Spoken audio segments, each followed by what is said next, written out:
Hey, Hal here. I want to talk a little bit about our partnership with OnX Hunt. I've been using it for a while now, and if anybody knows me, they know I'm not a very techie person, but the OnX app is it's a real time saver. I remember the days when we poured over topo maps everywhere we was going to go and stuff, and I don't do that quite as much anymore. Where it's really helped me is scouting, whether it's deer scouting, a moose, or even turkey hunting in the spring, which I do. It really helps out. I don't have to spend as much time running around the truck burning up the gas. I'm just basically using my OnX. Got it on my phone. Don't even carry a GPS anymore.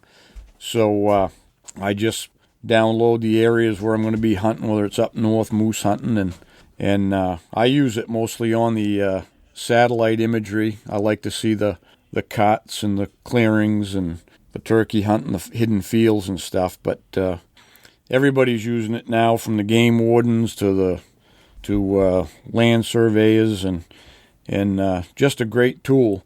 And with our partnership with OnX, if you use a code BWB, you're going to receive 20% off on your first premium or elite memberships. And you just go to onxmaps.com/hunt. You'll be glad you did. Good luck on the trail.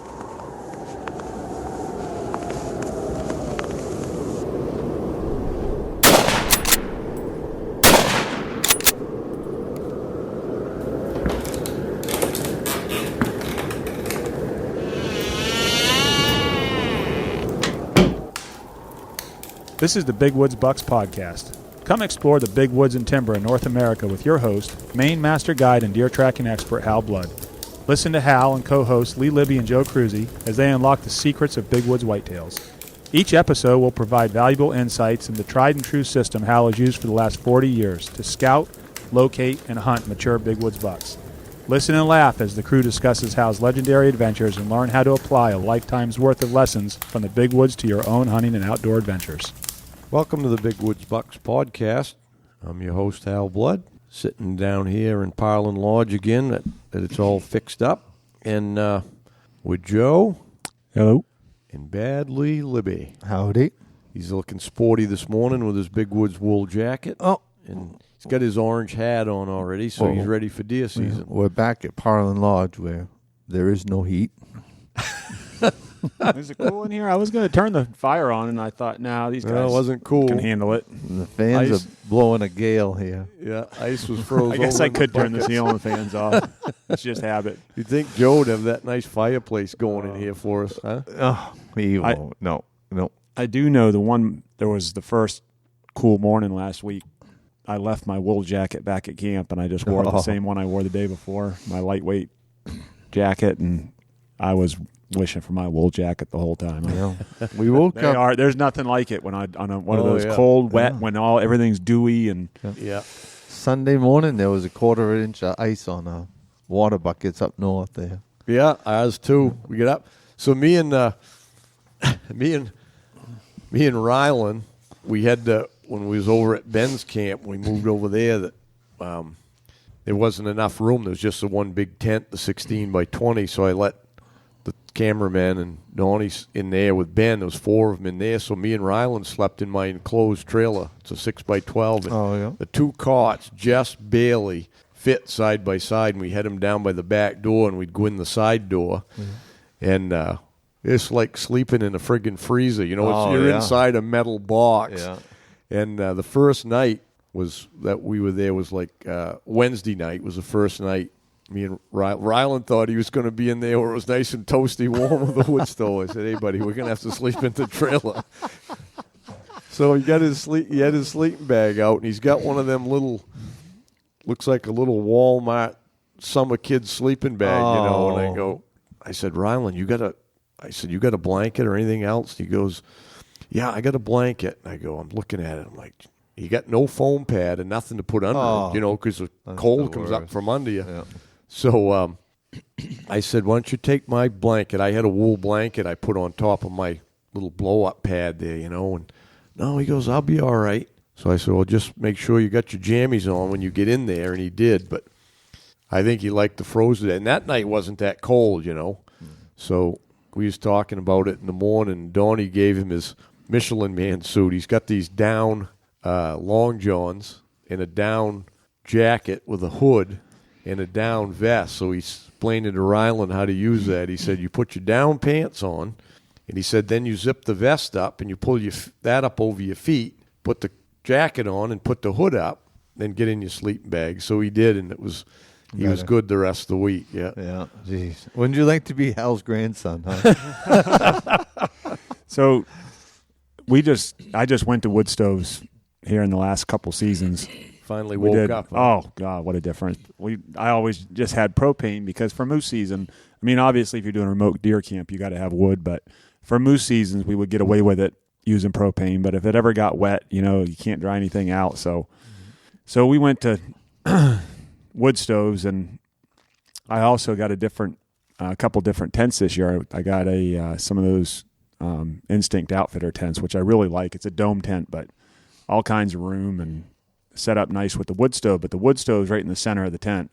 No, that's tough. So the cot is within inches of it because it's an extra large cot. Well, holy smokes! I went to bed one night, and I figured I would just load it up and choke it down, and we'd be all set, just last the night. So Braden and Matt said they came in later in the night, and I was sound asleep, laying on top of all my covers in a sleeping bag, and Matt said, "You think we should check his pulse?" He said it was so hot in the tent they thought I was cooked. And I woke up. I've never had this experience in my life to be so hot and trying to get away from the heat. I'm rolling over against the outside of the tent in the middle of the night, and I felt like I'm cooking. It's so hot in that thing. I mean, nose thing. So I finally got up, had to open up all the front door and everything and let some heat out. But I went a little easier on it the next night. Yeah. I went to, I got to give a shout out. This guy on Facebook, I bought this wood stove, and they're called Ice Shanty or Ice Shack wood stoves. They're made in Casco, Maine. And they were $300 a piece, and it's a little box stove, but they're well put together.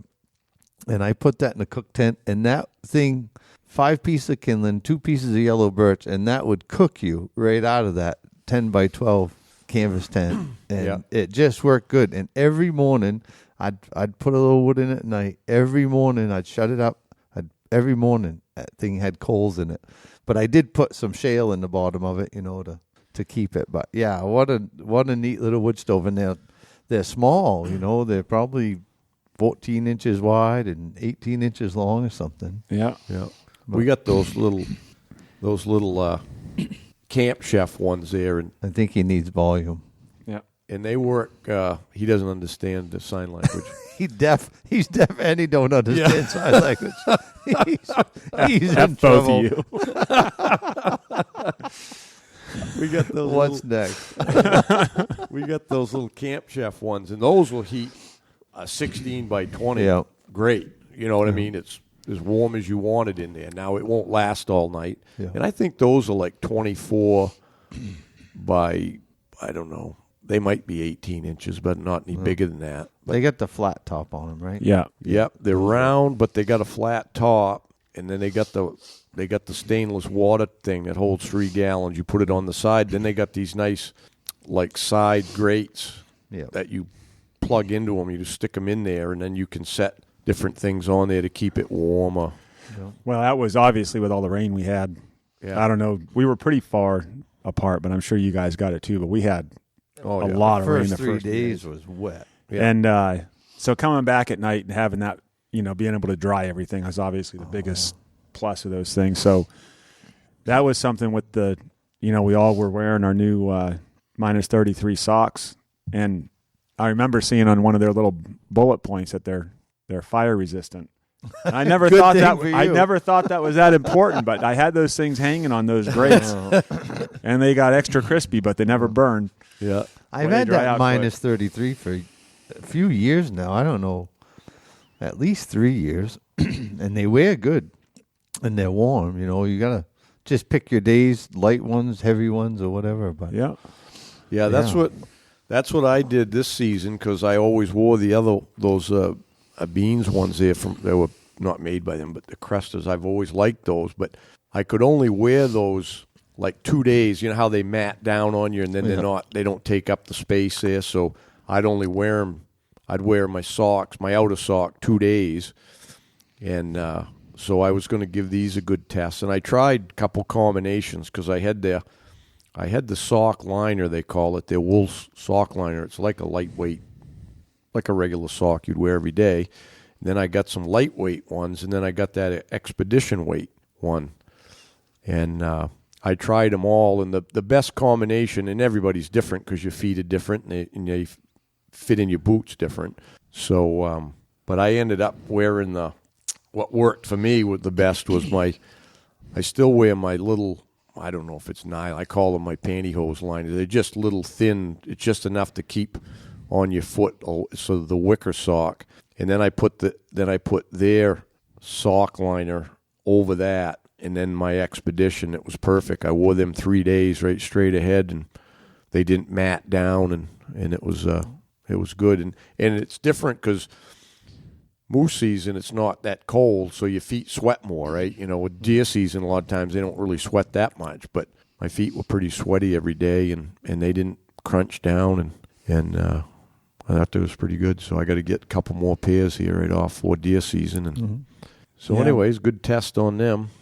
And the base layers, you guys been wearing that stuff, but I just got mine. Oh, he's trying to keep it a secret. Yeah, I know. I'm the last person to know. Supply and demand now. Yeah, you thought I still had my old duofolds they ain't made for 10 years. Yeah. But, I like them. They look like they're going to wear good, too, and It wasn't quite. I didn't have any base layers on. It wasn't quite to that point yet for me, but next week might be. Yeah. Well, I don't wear a coat. No, Saturday. Yeah, I hear for that. you guys. Yeah, I think so. I don't wear like moose hunting. Like a lot of the days, I just had my long john, or they call it the base layer, and my shirt. I just wore a shirt, and in the morning I might put my vest on.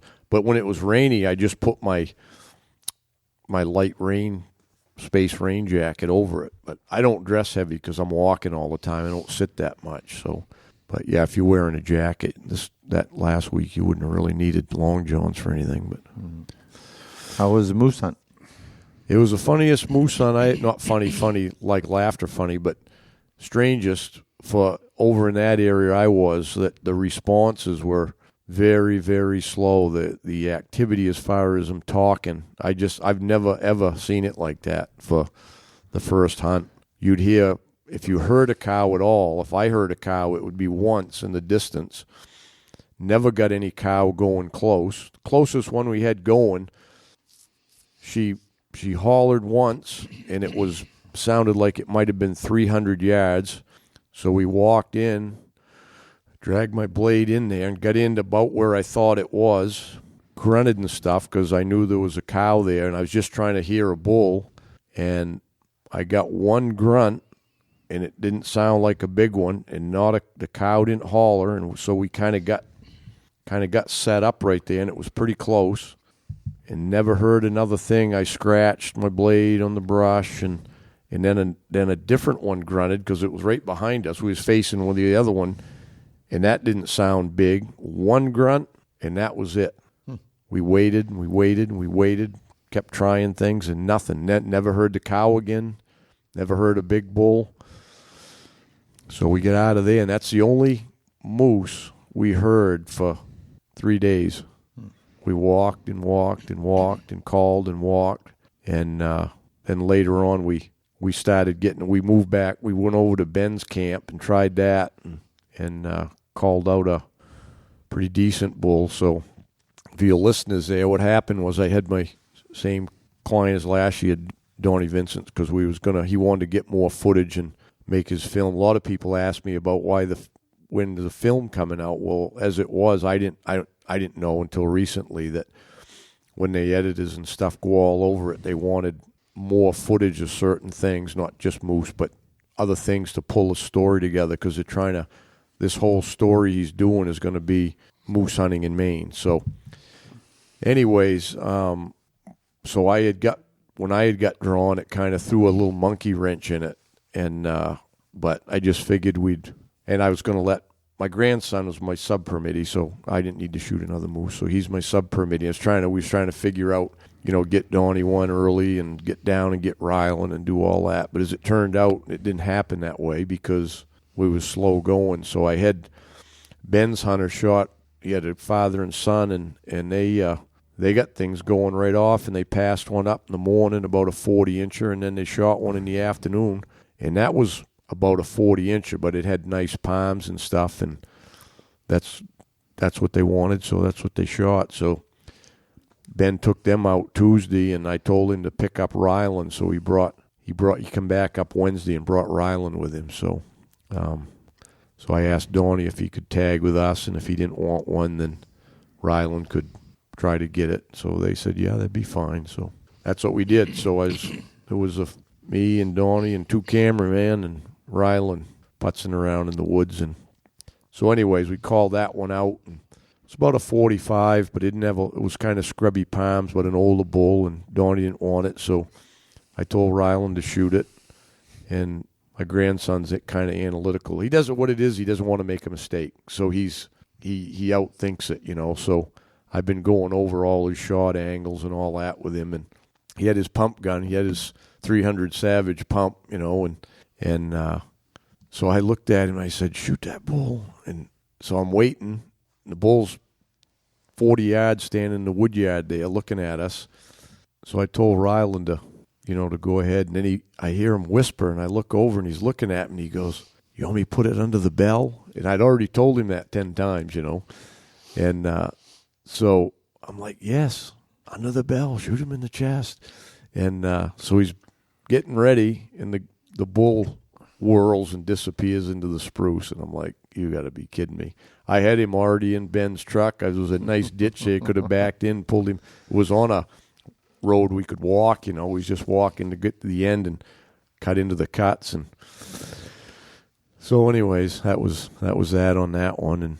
And then we ended up not having a lot of other action there. So, and I was getting the reports from a lot of the guys that it was slow for them. So I'm like, well, we're going to have to keep going. And then we ended up getting it done on Saturday. Killed the two bulls in within a half an hour.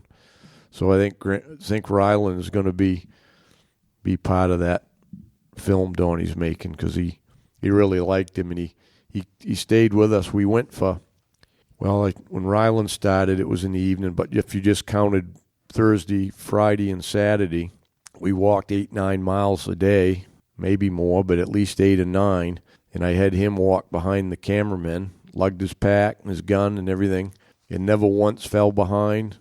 Never once complained, always joked around with the guys. And Donnie told me, he said, I can't believe that kid. He just turned 13, He said, I can't believe that. He said, because most adult men couldn't do that, He was happy to be out of the freezer. Yeah. He was walking fast to keep warm. Yeah. So anyways, It was a good hunt with my grandson. And so I got to just tell that real quick anyway. So anyways, when my grandson got his, we was sitting on the log having a sandwich. It was 11:30, having a sandwich, remember? And I'd cow called once, and Rylan was into his sandwich there, and I was trying to tell Ben where we were to get in for packing, for Donnie's, and then I heard a grunt behind me, and I said, Rylan, get your gun. And everybody they heard it. He's coming, and he's coming on a string. He's just right steady. He's coming. Comes out through it was like spruce bog stuff, open spruce with small spruce in around it. Came right head on, stops about 30 yards. I said, give it to him, Rylan. And I see the gun barrel kind of flinch and he pulled the trigger, and he didn't have the safety off. Because he don't practice. I tell him to keep practicing it. But anyways, he's a kid. So anyways, I'm thinking to myself, not again. And then the bull stepped ahead and went behind some brush, and he kept coming anyway. He didn't see, he didn't know what was going on. And he come through a little bit of around some spruce. Now he's 20 yards. Now he stops at 15, and I said, give it to him. Kapow!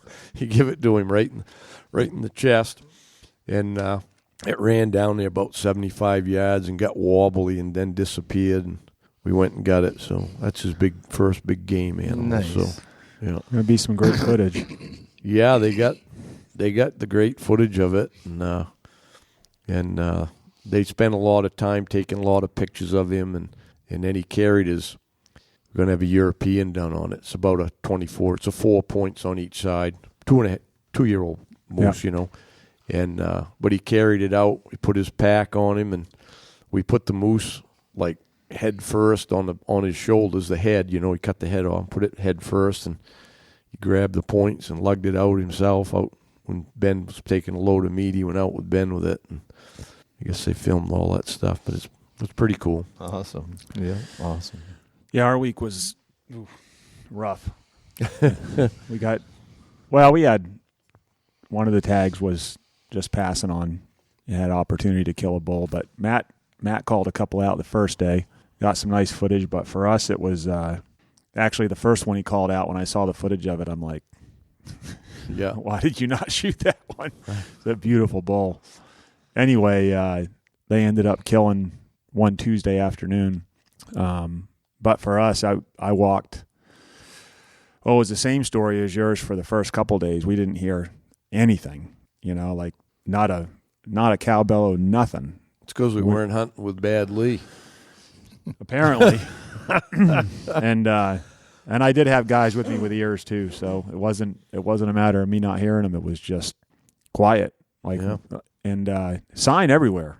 I mean, probably the most sign that I can remember, and some of the best weather we had for the week. Yeah, we had good weather.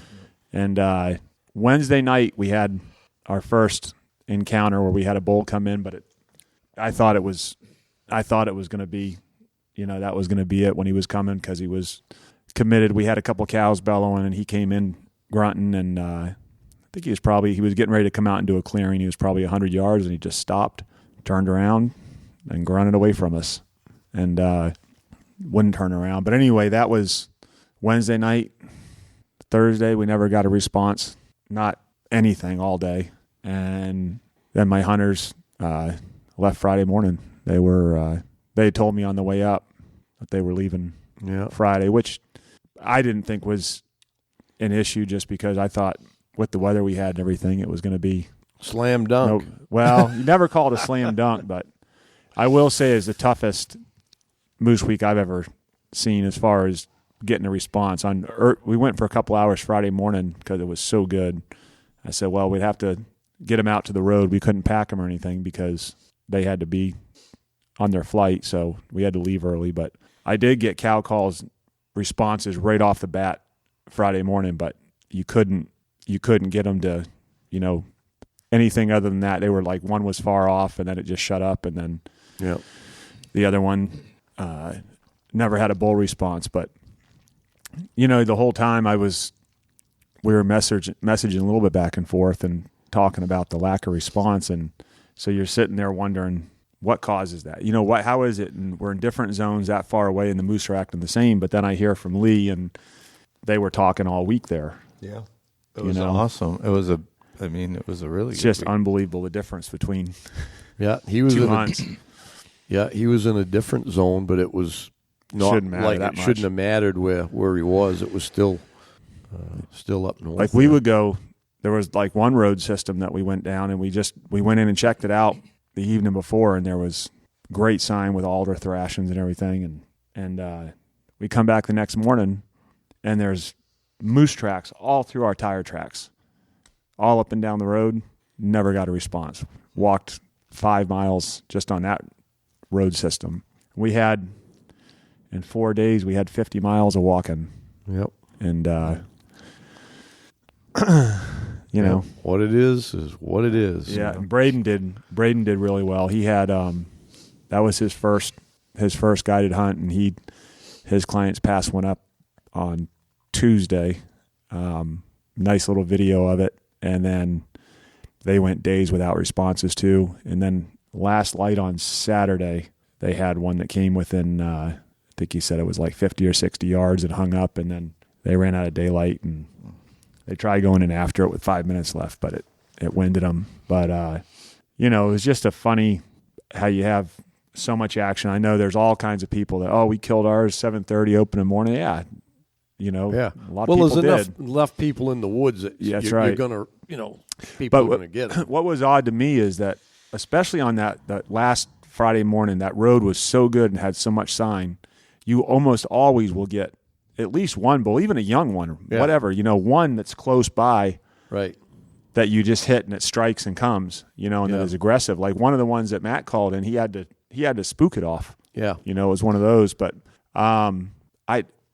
thinking of theories, you think, and whether, I don't know if it has anything to do with it or not, but you try to think about everything going on. I mean, there's definitely less mature bulls than what everybody's there's been past. Everybody definitely. said that. I mean, with all the cameras out, I had a couple nice bulls on camera, but nothing like we get in the past. So the mature bulls are definitely down. Well, it's not just the mature bulls. It's that because of the ticks, the quality is down. The antler quality is down because you'll see some older bulls. I saw some up at the meat cutters there, Eugene's. They had big bases, older bulls, but they didn't have big racks. When Brian Donaghy shot that beautiful bull, it was 44 inches, but he thinks it was like 9 years old. Yeah, that was a nice bull. And those bulls were usually your ones that would always be 55 or something, So I think that's a lot of it. And I ran into Mark Donaghy, and he said he had 30 cameras out, and he didn't have one bull over 50. He didn't have a 50-inch bull on 30 cameras, and he puts them out early and run them. He said he was plenty of smaller bulls, but there was just and it doesn't mean they weren't older bulls. It just means the antlers quality overall is a lot worse. So do you think last winter was a like 84% calf mortality up there in the area that I was in. Do you think that those bulls would all have been 1.5-year bulls now going into this fall? So I was wondering, does that affect having that lack of those young bulls that respond, that are, say, stupid or whatever you want to call them, that would they affect how the other ones have to respond, because the other ones don't even have to? Well, it might. I try not to get too far into that minutia. You got a lot of time to talk and walk and listen and you think, like you can't, but you can't change that. I think about the things of what to do different to change it. The strategy of hunting them if they're not going to be as we tracked a cow and a bull that their tracks were fresh in the road, so we tracked them for I bet a mile through the hardwoods, thinking they were just going to go up the hardwoods and lay down, because that's exactly what we did. We're like, we got to do something different, you know. And so Matt was actually with us, and he was head on the ground, and I'm just watching. And we thought we were kind of hunting them like deer, and we thought that we would catch them in there bedded for sure, but we just never caught up to them. But it was actually kind of fun though. Oh yeah, tracking them through the leaves and. Yeah. So what's your story, Lee? Well. A lot better one. It's a lot better than you. I feel bad even telling the story. But, no, don't feel bad. That was your hunt. It was a good one. Yeah, a good one. I went with some friends of mine, Corey and Patty Baker from Aquasic there. Took my wife on her first moose hunt with some friends, the Paynes. They went with us, and it was good. I hate to say it, but Monday morning we had 7 interactions with bulls. Monday morning. Yeah, and we walked. Well, I hate to say it, but I kind of took them on a journey that first morning. I took them 5 miles down this old winter road, calling my way down. It was just so much action, and it was raining a little bit. But I think about 11 o'clock, the rain turned on, and we marched back to camp there. And it was pretty wet, but all week it was good. Patty wanted a trophy. We had talked about it. What to do. That's a lot of people in the woods, 6 people stomping around. And luckily they're all good hunters and good woods people. And I can remember walking through a mud puddle Monday morning, and I thought, I wonder what this is going to sound like. And I had to turn around to see if everybody was through it, because I'm like, holy shit, this is going to work. I can get 6 people through the woods this week and be successful. So that was awesome. And we passed up. Patty passed up 5. 45-inch bulls by Thursday night. Passed them up. And there was one on Monday night that was just the most beautiful bull. He had black horns. He came right out and stood right in front of us at 30 yards. And I said, "It's pretty, Patty, but it's probably only 45 inches. And she's like, "No, I'll let it go." So, because you get working towards the end of the week. And Thursday afternoon was a little dry. You know what I mean? I wasn't getting the responses that we got all week. For some reason, Thursday was a tougher day. But we knew those bulls were there. So Friday morning, she woke up and said, "I think I'm ready. I might lower my standards a little bit." And I'm like, "Listen, this is what's a once in a lifetime hunt. You said you wanted a trophy. Let's trophy hunt. I don't care if we don't go home till Saturday, but you'll know when your bull is your bull." And so Friday morning there at 9 o'clock, we had a big one coming in off on a cow to our left. We had the wind in our face, so we were good there, and the sun to our back, so we were good there. That bull came in probably 30 yards, getting ready to step out in the woods road there, and I heard another grunt off to the right. And as soon as that big bull grunted on the right, the one on the left shut right up. Never said another word. And he had come in, racking his antlers, making a show, never said a word. So I'm like, all right, we got a good one over here. So that bull came out when we first saw him, probably 350 yards, and I could see his antlers coming. And he tore up the earth for 200 yards. He wouldn't walk by a maple tree without knocking it over, racking the brush. It was just a perfect scene with the sun shining on his antlers, cold, frosty morning. It was perfect. And he got up to a gravel bar about 150 yards away, and he acted like he wanted to go in the woods and wind us. And I told Patty and Corey, I'm like, "Don't let that thing get in the woods, or we won't see him again." So that's a 150-yard shot. Whatever you want to do when you're ready. And they fired, and he went 30 feet and piled up. And he was an old bull. 804 is what he weighed before we took the tenderloin. 808, I think, but we took the tenderloins out for dinner there. So he hung at 404. But a big bull and nice antlers, nice gnarly antlers. He was only 47 inches wide. I say only 47 inches wide. He had a gnarly set of antlers. But Yeah, beautiful. Yeah, beautiful bull. Big fronts on him. So, but the hunt, the experience was, and Corey and Patty are great woodsmen. I mean, she shot one buck, she got a 255-pounder, Yeah. And Baker shot some nice deer, and they never really got into moose hunting, but I think they're going to start getting into the moose hunting because it is a lot of fun. And those moose are getting smarter and smarter. Oh, yeah. Every year, it seems. Like even those grass roads, you guys probably noticed, but those grass roads that we hunt, nobody ever drive down them. You got to walk down them. Most people wouldn't even walk down them. But years ago, those bulls it was a little easier, it seemed, to get them to step out into those grass roads. And now they come like 30 yards and they start to hang up.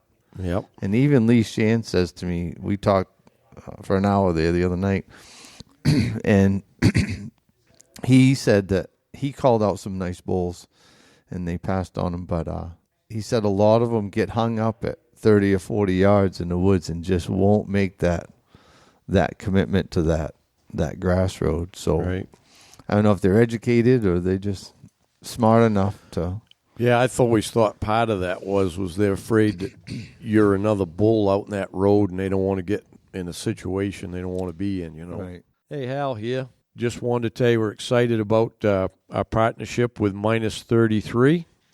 Minus 33 specializes in merino wool base layers for outdoor enthusiasts, from tops and bottoms to hats, socks, gloves.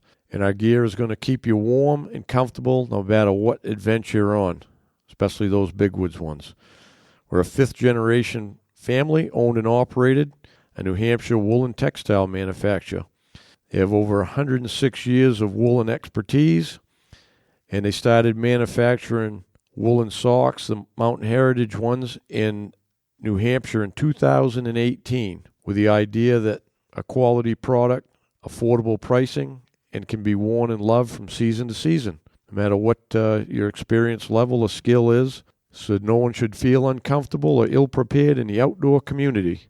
Having a reliable gear is one of the first steps towards a lifetime of passion or whatever activity it is. And my caveat to that is you got to wear your woolies. Cotton is death. Hey, all you listeners out there, here's a great job opportunity for you. Wireless Construction out of Standish, Maine is looking for some new employees. A great 2-decade-old company, and they have opportunities in steel fabrication, civil technician, tower technician, tower welders, and fabricators, and outdoor voyages. It's my kind of job. Experience is a plus, but not a requirement, and they have a great benefit package with dental, health, vision, 401k, long and short-term disability, life insurance, paid time off, living expense per diem when applicable, a $300 tool and gear allowance. Geez, I might get a job there by the looks of this. If you have any interest, which I think some of you might, you can contact Darcy Weber at 207-642-5751, or you can email him at employment@wcitowers.com. Hope you get your job. Team member Mark Sheeran here. Listen, everybody's been asking why we switched to the Skinner peep sights this year. And there's a whole bunch of reasons. First of all, the owner of Skinner Sights, Andy Larson, was willing to collaborate with us to build the best ghost sight for tracking on the market. And he took our input and really put it into practice. And the aperture, the ghost ring itself is thinner, so it allows more light in. It's all steel construction. It's got a lifetime warranty, and it's also a very elegant sight. So there are some other features as well.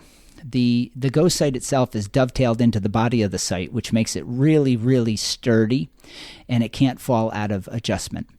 And between that and the fact that it's all steel, and the peep sight is optimized for the tracker and the still hunter, it's an amazing sight. So you can go on to bigwoodsbucks.com and get your BWB Tracker Series peep sight today. All right, good luck on the hunt. But no, a great week. I can't tell you how many cows and bulls that we interacted with, and it was fun because some nights we never saw one cow. Like, these places that I've hunted. I mean, it's all a lot of the same place I've hunted in years past. Walking through all these winter roads and cuts, you always bump into a cow or a young bull. Just bump into them. Yeah. We never saw a moose driving back at night, going out in the morning. Yeah. Crazy. No, painful. The cow fights that you would like. You know how when a cow's bellowing and they hate to be cut off, and just wail and wail and wail, and the bull standing there just probably drooling on himself. But yet I couldn't, like, you could get him to come towards you like a little bit, and then that cow would just wail, and I felt like I did 10,000 crunches last week, and I would wail, and he'd turn back to her, and then he'd turn back to me, then he'd turn back to her, and I'm like, screw you, he's not, you walk up the street 500 yards and start wailing again, there's another one. It's like, all right, that's enough of that. We heard coyotes. Does that count? I got a funny coyote story. We went into this road one night, and we called the 45-incher down off in this hill. He was with a cow. I think there was another bigger bull with him, but he came down to introduce himself. He comes down. We got video of him coming down and drinking out of a puddle right in front of us. And we walked down that road, and I got another bull on the left. He's coming, but he doesn't want to come out in the road. I got another bull on the right, and he's with a cow. And we found their beds the next day. We're probably 150, maybe 200 yards away from these moose. So I'm fighting with her, and he wants to come. Then he doesn't want to come. Then he wants to come. Then he doesn't want to come. Finally, it's dark, and we got to get out of there. So it was so hot in that one spot. Baker says, let's go back to that road. So I'm like, absolutely. So we drive in there in the morning. We walk down there at daylight. And I go to about halfway of the road, and I start calling. And what answers me? A freaking coyote. Yep. Not one, but like three. Had that happen twice to us. Where it happens. Started. It's the pups. They disturb. Oh, really? Yeah, it's the pups. You disturb them pups, and they all start singing and stuff like that. Well, it's funny because the night before it was full of moose. That one road was just, they were everywhere. and then there was 3 cows on one ridge. I know there was at least 3 bulls on that ridge, and 1 across the road in the swamp. I couldn't get a response that next morning, so I kind of thought maybe the coyotes had gotten a calf, because the cows drive them off while they're getting bred. I don't know. But we came back through. I did a great big loop up around. I say a great big loop. We did the best we could because the slash in the woods was so hard to walk through. Anyways, we made a loop, came back, hit the dirt road, got right back to the middle of that dirt road, walking back towards the truck, and I called again, and those same coyotes in the same spot lit right up. And I'm like, so they kind of ruined that area. So I don't know if they came in the night. Yeah, I don't know. I'd be surprised if the moose just left, but I think it caused them to shut up because if the coyotes come every time they say something, right, they just say, I ain't saying nothing. Right, yeah. Yeah, that was a weird one. Other than that, the week before scouting, we all saw a coyote. And this week, we never saw a coyote. So Speaking of coyotes, while we're on that, a friend of mine, Seth Edwards, does thermal coyote hunts. He's doing guided. He got his guide's license, and he's operating. It's called 201 Outfitters.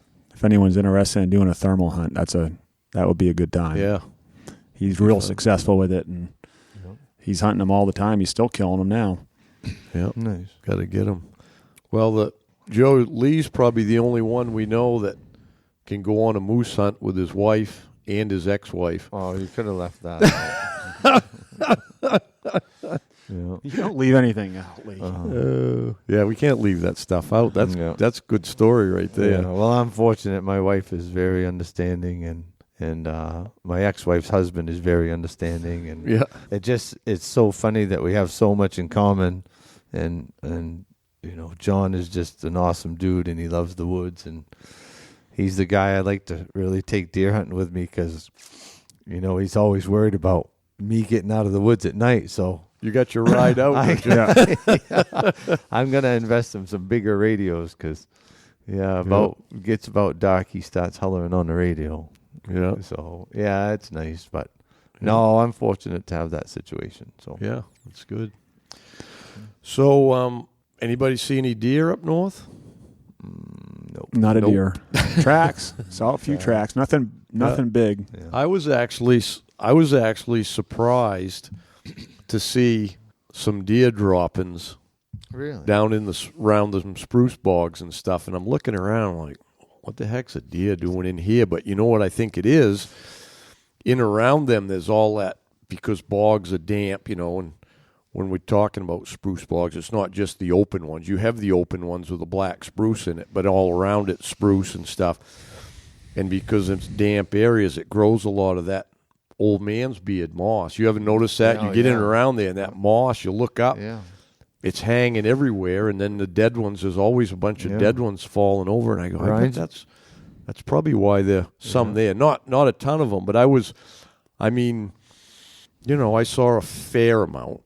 And I did actually see 2. We were going along one day, and I thought it, when I first seen it, it was like an alder. It was like a little opening in the woods, and I see this alder all oranged up, fresh, Yeah. And I looked at it, and I go, it wasn't a big alder. It was like a 1/2-inch diameter, maybe 3/4. And I'm like, I looked at it, and I go, that's a deer rub right there. And I could see a track there. So this buck and it was whirled right up like a moose would have stove the alder down, but I could see it was twisted. You know how the bucks will twist and twist around in them. I saw a fresh buck rub too. Yeah. And then a little while later, I found another small one. It was even smaller, but it's same thing. It was whacked to pieces and twisted up, and it was on a little maple in there. So there is some. There's some up in that country. Yeah. I had heard some of the boys from Seven Islands said that they had been seeing more deer tracks, but I saw one decent buck track and a few doe tracks, but the dog tracks, the coyote tracks were just insane. Yeah. I don't unless people start getting in those areas and start hunting them, you're never gonna, that deer herd can't come back, because even if they leave there and they get to a yard where they are a little protected from coyotes, if they head to town, or I don't know where they all go up in that country, but probably they're getting most of the fawns every year anyways, Yeah. And the bears, there's a bunch of bears they're killing up there this time. Yeah. So between the bears and the coyotes, the fawns don't stand a chance. But they got to do something with the trapping regulations to loosen it up a little bit up there, because it doesn't even make it worth coyote trapping anymore, It's Well, yeah. $4 a gallon for gas, and you got to go run a 200-mile trap line for $45 dog, best case scenario. Well, they ain't even, I think Dwayne that traps up in remote there, he said they weren't worth much. What did he tell me? They got $20 for them, or $25 last year. Yep. So, yeah, you can't. You're going behind if you're going every day to check your traps. You can't run your gas through for that, Yeah. There's some spots up there. I think I'm going to set some iron this year. So I think I'm going to go back up there and set up camp. And I think I'll just take a couple of buddies and spend a week and just pound the iron right to it and see. You mean like late October when it opens? Yeah. Yeah. And just maybe in 2 weeks and just, see if we can't run 100 traps in not a big area, just a small, You're talking about doing that this year? Yeah. Oh. In a small square mile, and I say square miles, take 50 square miles and just pound the snot right out of it, and see if it makes a difference. But I don't know that it will. But I mean, dogs like that, it's a beaten path down these roads where there's a little mud in them, you know. Well, you see coyote turds everywhere on every road, every winter road. Yeah. Hey, that'd be a good guided trip. Get a couple clients to go up need. and help you. That's what I need, somebody to take care of in camp. So any of you guys listening want to go on a coyote trapping trip with Bad Lee? Well, you better be pretty wood savvy and used to hard living. Yeah, get a hold of him. I don't take no whiners. Yeah. Oh, yeah. No, I got a good camp. I bought a hot water shower and a tent, and geez, I don't know why I didn't have that years ago. Yeah. Is that what you like used propane? up on your trip, moose trip? Yeah. Oh, yeah. We all had hot showers whenever we wanted to take them. I had running hot water in my camper. Jeez. Yeah. No, it was. Well, you had to do nice. that for Chrissy to go. Yeah, because me and Baker were talking there about 2 months ago, and I bought a 20-year-old StarCraft pop-up that's got lift kit in it, and it's kind of a neat looking rig. And so the heater worked and the water pump worked and everything worked. And I put a wood stove in it, and I bought that hot water thing, and I changed the faucets around so I could get running hot water. And I was talking to Baker one night, and he said, "Gee, Slib, you going all out," or something like that. And I said, "Well, I can either make it really comfortable for her so she wants to do it again, or I can make it so that she never wants to do it again." And Baker says, "No, make it comfortable so she wants to do it again." So, yeah, we had running hot water and showers, but Baker spends most of his time in the fall deer hunting up there anyways in a tent. Yeah. So he's got it all figured out. He's got hot showers, and Yeah. it makes a difference.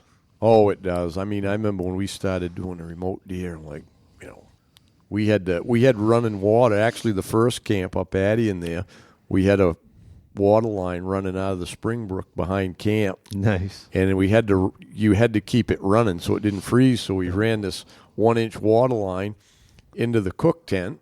Yeah. And I had a double stainless steel sink in there and a drain out the other side, so it ran. It ran all the time. And I made I took that 1-inch PVC, and when it come in, I put almost like a T on it. I took the heat and I bent it so it was like a water spout, so it would go down through the drain and out the other end, so it ran constantly. But it was great to have the water right there. You're in there cooking and doing stuff, and we would just heat the water on the wood stoves, and I'd take back then they weren't baby wipes and stuff, so I'd take kind of a sponge bath every night, get the crud off a little bit. But there's nothing like as I get older, boy, the creature comforts are really nice, I'll show you what I got. It's $500 and it's just awesome. But you had propane and you had it in an RV? bed. No, I had it set up in a tent outside of the RV. Oh, okay. So it comes with a tent and everything. And it was just outside. But what I did was the cold water in the RV is hooked to the pump, and the hot water is hooked to like this water filter thing. So you get filtered water through the hot water, however it works. But I bought a new faucet, like a regular house faucet, and I put the cold water to the cold water tank in the camper, and then I did the hot water to the hot water tank outside. So when you turn the hot water on, the pump would start, and it would pump. It would heat the water and send the hot water right in through, just like, but every time you turn the water on, you hear, Yeah, right? that's okay. Which, it doesn't matter, but. So what did you have a water line into a brook, or just No, we you just brought had, the water? I found a nice spring up the street, probably 500 yards, and we brought 4 or 5 gallon buckets. Yep. And we'd fill them, and a shower takes about 2.5 gallons, unless it's a woman doing the hair. But I know that first Sunday there, everybody was getting ready, and we got pictures of the women blow drying each other's hair on the coolers, and we made quite a camp day of it. I love camp day. I don't know why. Just go get your firewood and get cleaned up and get your food organized, and My friend Jeremy told me he started using these hardwood bricks. And he got, I guess there's a bunch of different brands of them, but a guy that lives down the street from him has 3 different brands. So he tried this one, and he really liked it. He said he wouldn't bring firewood again. You put one of those bricks in, they're cheap, like $9 worth, lasts 3 days. Oh, no kidding. And so he's bringing me some up. I'm going to try them out next week. What is they is it? Compressed sawdust. Yeah, they're just compressed hardwood. With like a but they're different wax sizes, and he figured out, one small and one big, and crank it, choke it all the way down, and he said it'll burn all night and puts out nice in even a heat. little stove it will? Yep. Oh, no kidding. Yeah. Yeah, try it. So I'm going to give it a shot next week, just for not having to haul a pile of wood up, otherwise you're bringing truckload up. We usually try to find a standing dead maple or something, but Yeah, that's the best. But Well, it's time. It's just time. I figured it would be easier just to have it and try it. not deal with it. Would be nice to throw a milk crate of blocks in the truck and just have them. And yeah, what I do is I just take a box of all my firewood from home. When I'm splitting it up, you always get the little pieces, and I stack them separate. And I just take a good sized box of it. At least you got some nice dry wood to start with, Right. and then we always cut some. And Ben had some where he was set up. It was all kinds of dead standing that black spruce, and splits pretty hard, but it's a harder because there's so many rings in that black spruce. It's harder than like if you just cut a regular spruce tree down and tried to burn it. So I found one of them spots like the boulevard over there where I was. Yep. And they're easy to pick out because it reminds me of the Scooby-Doo forest. You know what I mean? With all that old man's beard hanging. You look through it and the forest looks a little bit eerie. Yeah. But yeah, I found one of those spots over there.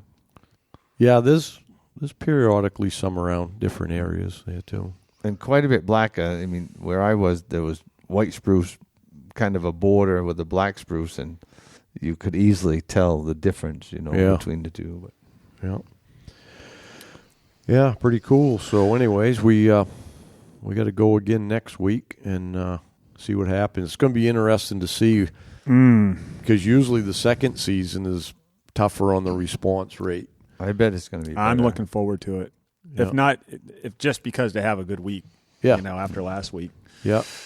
Well, it was a good week in camp, and this week I got a guy that I've guided rabbit hunting and stuff years ago. He put in back years ago. He started putting in. He finally got drawn, so it's going to be just me and him, and goes a lot easier than having to tend to a lot of people, really. But yeah, we're split up. It's going to be much smaller camp. I've got 2 down here and 8, and then I'm going to be up in Zone 4 again. And Braden's dad has a tag, so we'll be camping together up there. But I'm looking forward to that too. Nice. yeah, That'll be fun. You mentioned fun. rabbits. It made me think of rabbit trackers. yeah. We got a few left, so if anyone Yeah, there's only a Isn't few. interested. If anybody needs a rabbit tracker, they're going like hotcakes here. And I also wanted to mention that, we've had a few struggles. We're still having a few trying to, make the wool stuff. I mean, they've given us these dates at one time, and we did have a hold up on the packs. For any of you that ordered them at Hunt Stock there, I got a message from a couple of people, and we said they were going to be ready the next week. Well, we didn't realize when we were saying that there was a hold up on the buckles, and I guess it's this day and age where the supply chains, I guess, or something. I don't know. I don't understand it all, but those are, either there now or we'll have them right off. And then the coats we put out on pre-order, and actually I see an email. I think me and Chris got a call with him today to get. They may have to run them in 2 runs, so all the pre-orders we get right off. And then they evidently something to do with they figured the wool amount, what it was going to take to make them wrong, and so they're not going to have enough wool for what we ordered. We had them, our initial order was, so we got enough wool for what we got orders and then some, but so we had to go and order more wool to finish that big order. And so, but as far as I know, we're going to, be able to get them before deer season, which is important to people. So hang in there. We'll keep you updated on that. It's almost like drinking from a fire hose right now. Yeah. With everything going on. I mean, Chris has been basically pretty much tied up with that, trying to get that, he's like, seems like every day I got all these emails when I got back and forth with them and the supplier of all the other parts, the zippers and all that. The hold up on the jackets were the zippers, and we didn't realize when we went into it, each size jacket has a zipper is a different length, which makes sense. It's a different size jacket. So those were held up. I guess supply chain issue on them because the zippers are going to be, everything about the coat's going to be the same because we tried to match everything because it was a superior product, and the zippers are the ones that are, I don't call them plastic or vinyl or whatever. They're not metal that make noise and all that. So anyway, I guess stuff's all there or whatever, and so they'll get it done. But just a little frustrating for us because it's been such a long process, and so anyways, and we wanted to make it so it's the best coat available with the best materials and made in USA stuff. Actually, we ended up, that was what didn't hold the show up, but we got the tags to put made in USA on our stuff now, and tried to keep the price where we could for now, but it's the materials, even the wool, since we just ordered it, the wool's gone up another $1 a yard or something. I mean, it ain't huge, but I mean, everything keeps going, but we'll do the best we can, have the best coats and packs and pants and stuff you can make, and that's just what we want to do for everybody. So, yeah, hopefully by hunting season. That's the we won't. I'm sure now, by the looks of the way things are going now, we won't have the pants until maybe the beginning or into the hunting season because right now the focus is on getting the other stuff that's ordered and get that done. So anyway, that's what's up on that front. Lee's got a big deer hunting trip. He's going to go tour the Northeast this fall, right? Maybe. See, he had some maps laid out on the table here at the lodge when I got here, but we can't talk too much about where that is. So. We have a vacation board at the shop there, and I put my name just crossed out the next 2 months. I do want to give a shout out. I know in the history of this podcast, I've gone from retiring to not retiring to retiring and back and forth, but I've got a team right now of 14 people, and they make my life super easy, and they're good guys and gals, and I just want to say thank you for... Yeah.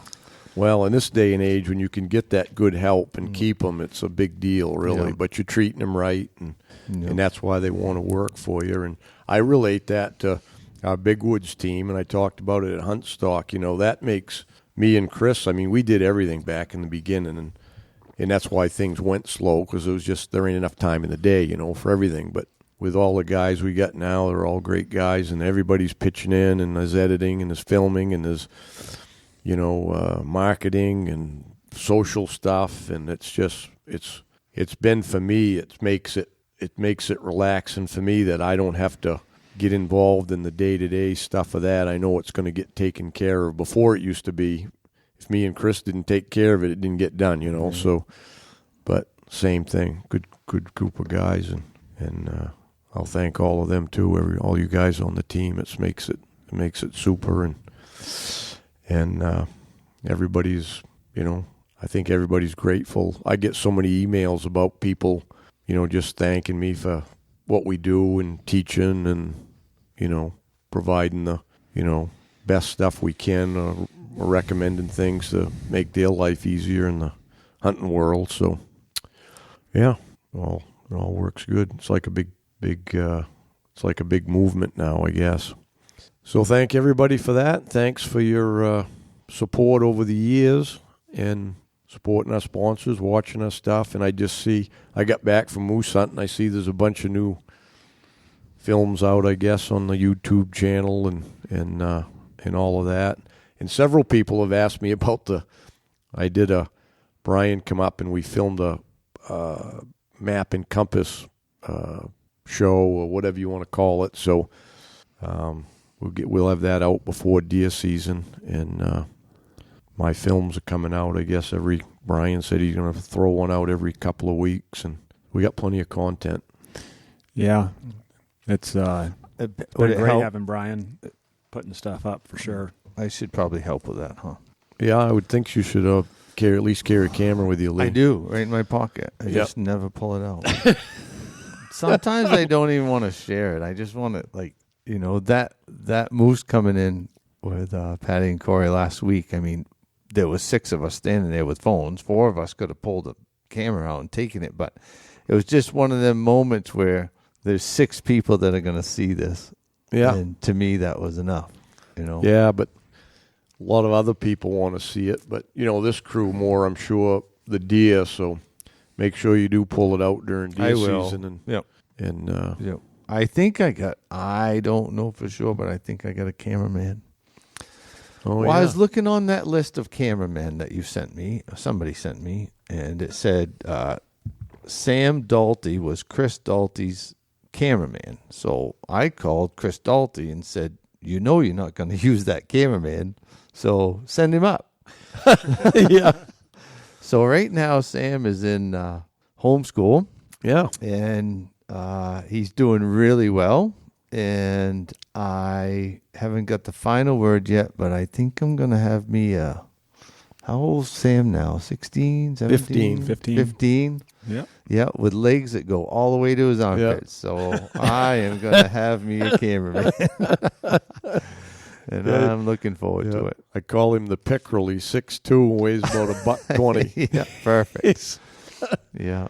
But, it's I actually don't mind carrying around a cameraman. I enjoy it. It's just you got to find the right ones. Yeah, you got to have someone that can sneak around, go good, and he'll be good for you, and he'll get an education, and as long as you probably Chris told you make sure he does his homework at night, right? Yeah, we're gonna do some homework, all right. He's gonna know how to mix every drink there is at the bar. That's life skills. Because what if he ends up being a bartender, right? Yeah. Just ask my wife. Oh, life skills. Oh, shit. She's got a law degree and she tends bar here. Yeah. I can see it now. Hey, Sam, mix me a drink. Leave me over there with his feet up on the coffee table. Yeah. Oh, yeah.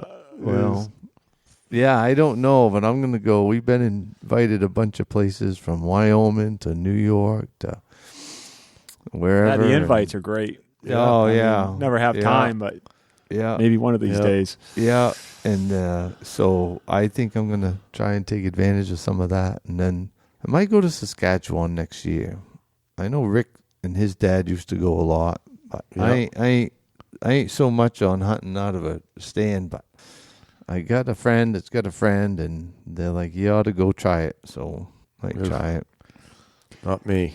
I'm going to less about sitting in the stand. I know, but for 160-inch deer, I might sit in the stand. I could give a crap about 160-inch deer. I don't know. Eric and I are going to Iowa next year if we get drawn. We should. Second year, they say. So we got a friend there.